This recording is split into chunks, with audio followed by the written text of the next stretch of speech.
single crochets on the hook is broken. Hi friends, welcome to the channel. I'll be showing you how to make this skirt. All you have to do for me is to like and subscribe. That's all. Thank you. It's a simple skirt with two patterns. It has single crochets on the back loop for the whole skirt and then waistband with slip stitches. Okay, you need a 3.5mm crochet hook, robin yarn. Any acrylic yarn can work for this. That is a medium weight, and I'll be using 5 of these. It measures 50 grams. Other materials, we have a pair of scissors and a tape measure. So start off with a slip knot, and that's how I do it. Okay, if you have a different way of doing it, please use it. So the first thing you have to do is to get your hips measurement. Start off by chaining 7. Okay,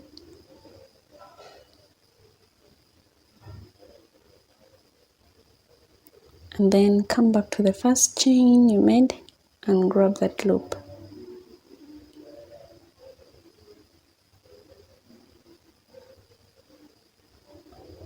And then continue chaining. I'll be chaining 133. Yeah. And then connect it with a slip stitch. And then chain 1.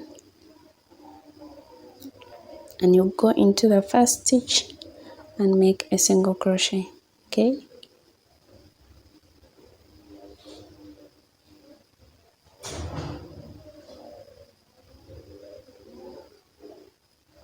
So if you have 2 loops on your hook now, you can yarn over and pull it out. That's how you make it.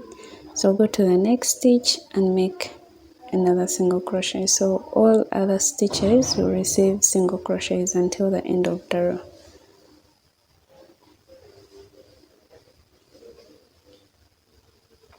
So I'm remaining with 1 stitch, and I'll finish it up with a single crochet and then slip stitch. So go into that stitch and grab 2 loops. Okay, there are 2 loops, and then yarn over and pull out just like that. Okay, so chain 1 and turn. So you're starting off from row 2, and this time you have to make on the back loop. Okay, so go to the back loop of that first stitch and make a single crochet. Go into the next back loop and make single crochet. So every back loop of every stitch will receive a single crochet until the end of the row.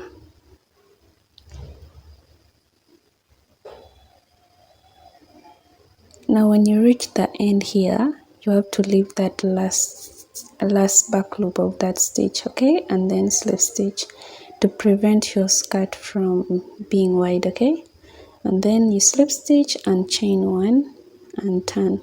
So now you're going to repeat row 2.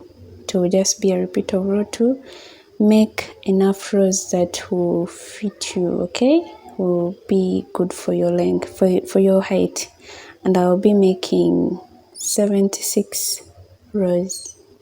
So I'm done with my rows, and it measures 16.5, and I'm going to start off the waistband by chaining 15. Yeah, chain 15,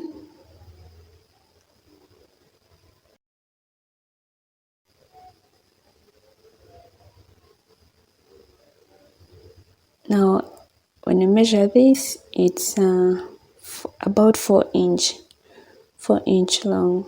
Yeah, it's long enough, but trust me, this will shrink back to about 3 inches. Okay, so you're going to make slip stitches going downwards back to the skirt. Okay, so go into the next stitch, the second stitch from hook, and make a slip stitch. Make a slip stitch.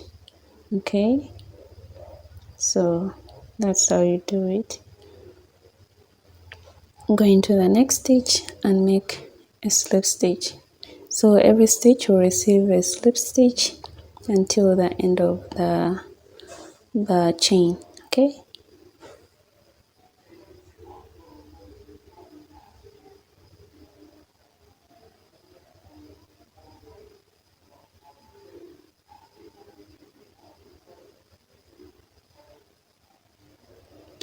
Okay, remaining with one stitch, and I'll finish it up with a slip stitch.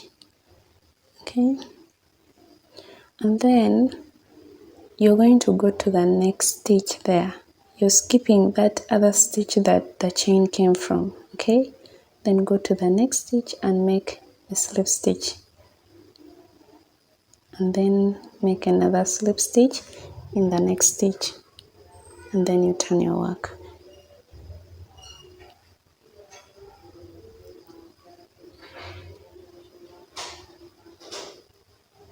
Now go to the back loop of the first stitch there, leaving out those 2 slip stitches that you made. You will not count them. Go to the first stitch there and make a slip stitch on the back loop.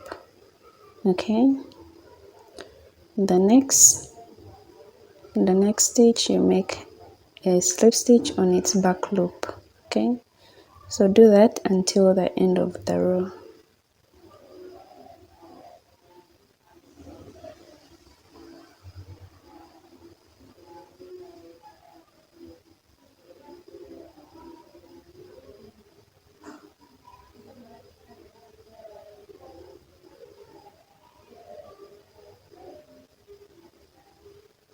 So I've reached the end of the row, and I'll finish it up with a slip stitch.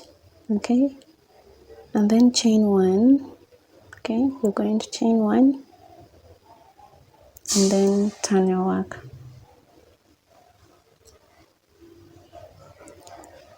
So go into that first stitch there and make a slip stitch on the back loop. Okay, on the back loop. So continue doing that until the end of the row.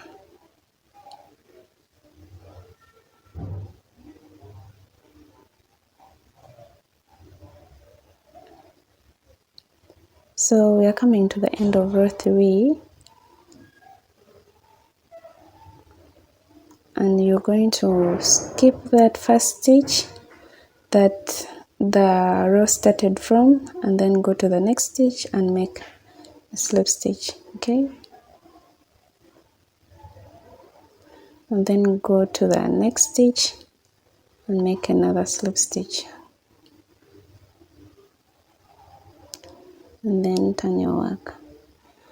So you're going to skip those 2 slip stitches and start off with the slip stitch in the back loop of that stitch down there, and you repeat this until the whole row for the waistband is finished. Okay, so one thing with this, when you're done with your waistband, you realize it's really small, and that's why it doesn't need a lace anymore. It will be really small, and at a point it can be hard to wear. But what I like about it, you don't need a string for tying it. Okay, so you're going to connect the 2 sides of the waistband. Okay, the 2 ends of the waistband with a slip stitch. So grab 1 loop from the side and then 2 loops from the other side of your waistband, and then connect it with a slip stitch. So you do that for the remaining stitches until that part is finished, and that will mark the end of the tutorial. It's very simple to make, very easy. I hope you like it. If you like the video, give it a big thumb up, and if you haven't subscribed, please subscribe.